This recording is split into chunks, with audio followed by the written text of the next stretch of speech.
I told you that Portland Fashion Institute didn't have a weapons policy.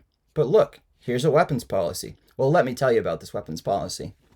First, as I said, when the complaint was filed, there was no weapons policy that this Portland Fashion Institute had.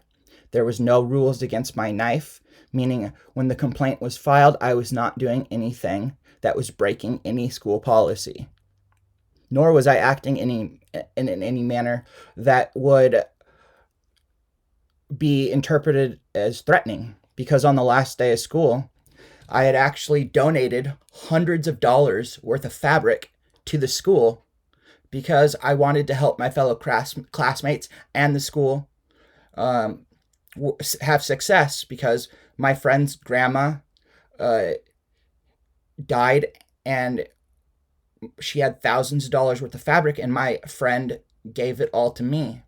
Well, I was using that fabric, but the thing is, I decided to step up my fashion design game.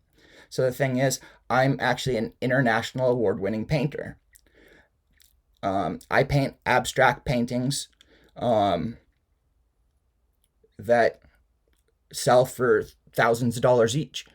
And so what I have done is I have taken digital images of these international award-winning paintings, and I have printed these paintings on fabric, and I started designing fashion using these international award-winning paintings. So the thing is, since I was no longer using my friend's grandma's fabric, I didn't want it to go to waste because it was good fabric. And so I decided that I was going to donate it to my school. So I was in the process of donating thousands of dollars worth of fabric to my school. And so on the last day of class, I wasn't threatening students. I was donating. I had brought in the best fabric I had. I went through and every single bin that I had, and I hand selected the best fabric that I had, and I brought it in because I wanted to give my fellow classmates the best fabric so they could make the most beautiful fashion designs, so that they could have the most beautiful projects, so they had, could succeed. And it wouldn't come out of their pocket. And so that's why I was bringing it in. But I wasn't threatening students with a knife that day.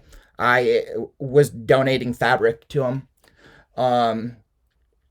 Now, the thing about this weapons policy is this weapons policy didn't appear till afterwards. Now, the school is saying that this weapons policy is a weapons policy that has existed and that has always existed. But the thing is, that's not true. And I'm about to prove that. Now, if I can send you a copy of the evidence, if you aren't a party that already has it, but in the weapons policy, the document that the school created in the metadata, and the metadata means it's like the fingerprint that is created when you make a document. It tells who created it, when it was created, what it was created on, what it was created using. And so in this particular case, when you look at the metadata of this weapons policy that the school said has always existed, well, according to the metadata, this weapons policy was not written until 9 days after the complaint was filed. Now, I don't expect you to believe me. I'm going to actually show you how, when you have a copy of the evidence itself, I'm going to show you a tutorial on how to access the metadata to confirm the evidence for yourself. Just ask for a copy of the evidence from the VA so you know that I didn't edit it. Because the VA will send it to you, because the school sent the VA a copy, and the VA sent it to me. And then I dissected the metadata, discovered that this document hadn't been created until after the complaint was filed. So I'm going to show you how to do this in the next slide. So I decided that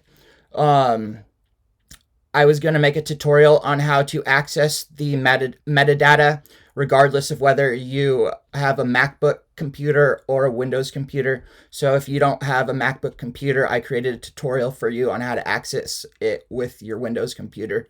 But here is the beginning of the tutorial, and we'll go over the evidence. So this is a Mac right here. I'm opening it with Adobe Acrobat. Now it's cut off, but you go to at the top, you go to File, and then when you scroll down to the properties of the document.